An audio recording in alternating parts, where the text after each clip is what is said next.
dito na tayo. Malaninoy daw talaga eh. Hmm? Malaninoy Aquino daw po ang dating Pangulong Duterte. Una, ayaw pumayag ng mga kakamping.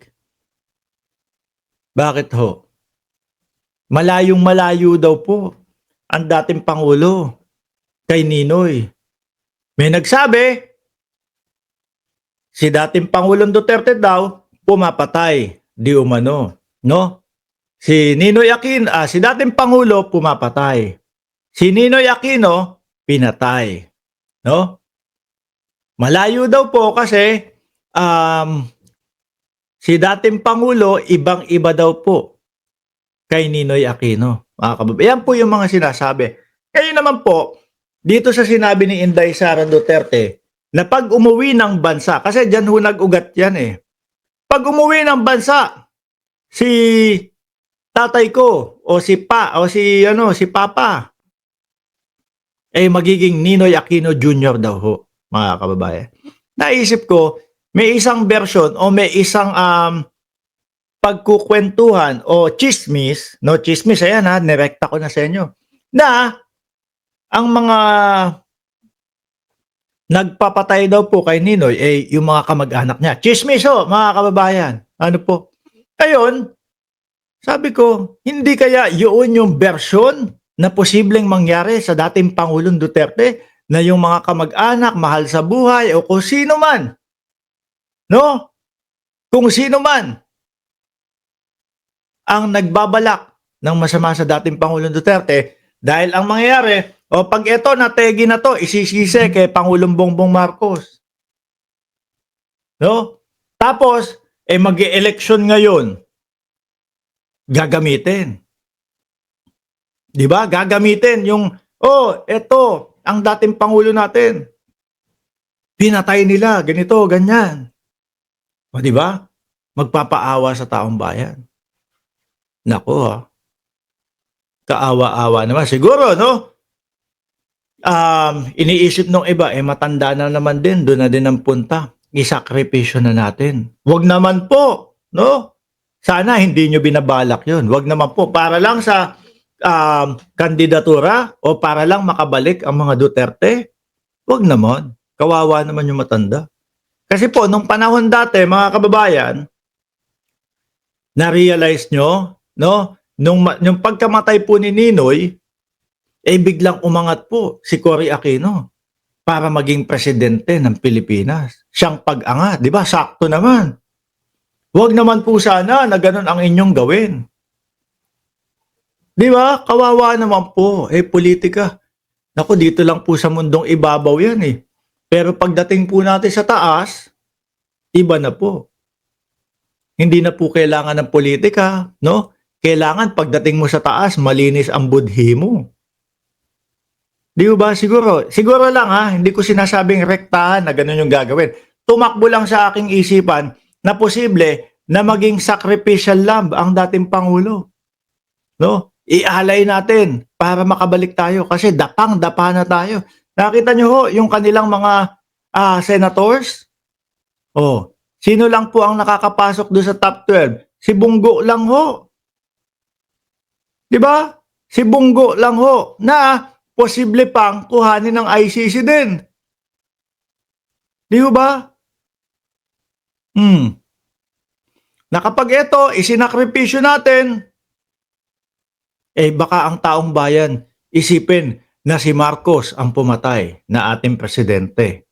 O nagpapatay ay si Pangulong Bongbong Marcos. Malabo na po yan. Matatalino na ho. Tingnan nyo, basang-basa agad natin kung sakaling ganun yung plano nila. Diba? Basang-basa na ho natin, mga kababayan. Wala na kasi yung mga senators nila, padapa na ho, mga bossing. So siguro, pwedeng umabot, kaya nabanggit ni Inday Sara to, alam nyo naman si Inday Sara, kapag kagigil na gigil yan, nadudulas yan. Naalala nyo yung gigil na gigil siya dahil hindi nila masagot yung confidential funds? No? Hindi nila masagot yung confidential funds doon sa Congress. Ang ginawa si Zulaika nakulong nga doon sa Congress. pinuntahan ni Inday Sara Duterte. Nagsalita siya, may press conference doon. 'Di ba? Oh, dahil sa sobrang gigil, ayun, umabot sa punto na may pagbabanta na sa ating Pangulo. Sabi ni Maria Cristina Sobiano, wow, subukan mo BBM, baka hanggang 2026 na lang ang termino mo. Hihilahin ka ng tao palabas ng Malacanang, sabi ni Maria Cristina Sobiano. Sino naman hihila? Anak na tira pa. Iilan ng pumupunta. Nung dati nakakalaya ang dating Pangulong Duterte. Tinatawag kayo, punta kayo dito, isog tayo, o mag-rally tayo. Eh wala ang pumupunta sa inyo. Ni umabot ng 100, hindi kayo umaabot. Tapos sasabihin nyo, hihilahin palabas. Wala na, tanggapin nyo na. Nakakaunti na lang talaga kayo, no? At yan po kami, sa umpisa pa lang, hindi na kami maniniwala na gagawin. Eh, nando na sa loob ng ICC, no? Sa gobyerno ni Pangulong Bongbong Marcos, hindi uso yung summary killing. Hindi uso yung walang due process. Kaya nga nandiyan, 'di ba? Kaya nandiyan sa ICC ang dating Pangulong Duterte, ibinibigay yung maayos na proseso para sa kanya. 'Di ba, Elmer game lover? Oh, Elmer game lover, Marcos resign. Anak natin na po. Yan sinasabi ko sa inyo eh. No? Yan sinasabi ko sa inyo eh. Kinukupal nyo lang ang dating Pangulong Duterte. Elmer, aminin mo, kinukupal mo ang dating Pangulong Duterte, ano? Kupal ang tingin mo sa dating Pangulo, no, Elmer? Bakit? Tingnan mo. So, nagsusumigaw yan. Pumunta kayo sa EDSA. Punta kayo ng EDSA. No? Para hindi matuloy yung ICC niya. Ano ginawa nyo? Nandiyan kayo sa comment section. Comment kayo ng comment. BBM resign. Eh, pinapapunta kayo, hindi kayo pumunta. Eh, wala. Kinukupal nyo lang. Biruin nyo kayo, taga-subaybay kayo niya, followers kayo niya, idol nyo siya. Yung pagtawag niya sa inyo, sa EDSA, hindi nyo pinuntahan. Oh. Nasaan ang support nyo sa kanya nun? Wala, di ba? Wala.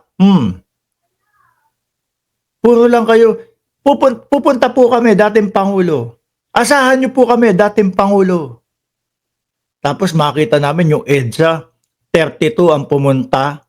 Yung biyernes nila, yung kada biyernes na EDSA, ano ho mga kababayan? Si Morales lang ang nag-iisang pumupunta. Di ba? Wala, mahihina kayo eh.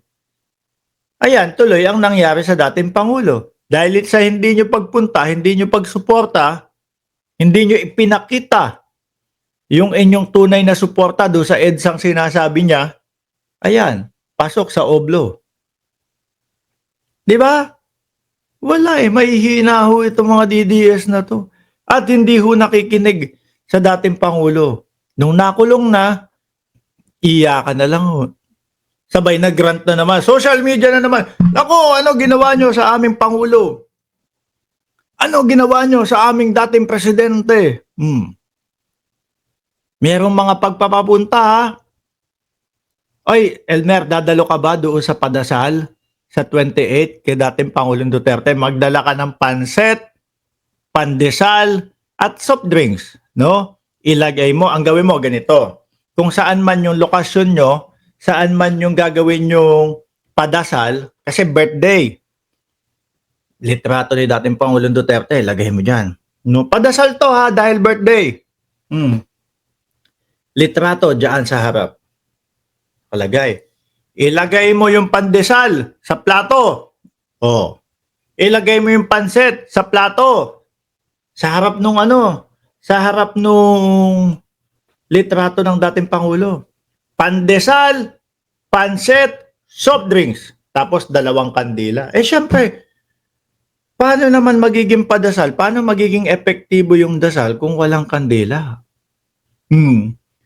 Litrato, 2 kandila, pandesal, pansit, soft drinks. O, di ba? Okay na okay yun. Tapos sabay ka kanta, Happy birthday to you.